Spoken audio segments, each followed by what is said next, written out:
चला तर मग आज आपण बनवणार आहोत कटाची आमटी।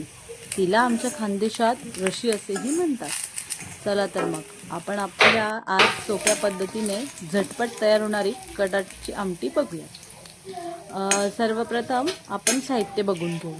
साहित्यामध्ये आपल्याला खोबरं, कांदा, लसूण, अद्रक, तेजपत्ता, चक्रीफूल, मिरं, लवंग सर्व आधी भाजून घेऊयात मंद आचेवर। मग सर्व थंड झाल्यावर आपण त्याच्यात तिखट, जिरे, गरम मसाला, धने पावडर घालून मिक्सरमधून मस्तपैकी फिरवून घेऊयात। एकदम बारीक मस्त वाटून घेऊ। वाटून घेतल्यानंतर त्यानंतर कढईत थोडंसं तेल टाकायचं आणि तेल घातल्यानंतर सगळा जो मसाला आहे तो छान मस्त परतून घ्यायचा आहे। मसाल्यामधून आपल्याला मस्त तेल बाहेर येत नाही तोपर्यंत मसाल्याला मस्त छान परतून घ्यायचं आहे। मग त्या मसाल्यात थोडं उकळून घ्यायचं आहे। कोथिंबीर टाकायची। तयार आहे आपली मस्त कटाची आमटी। सर्वांनी मस्त तयार करून बघा एकदा। बाय।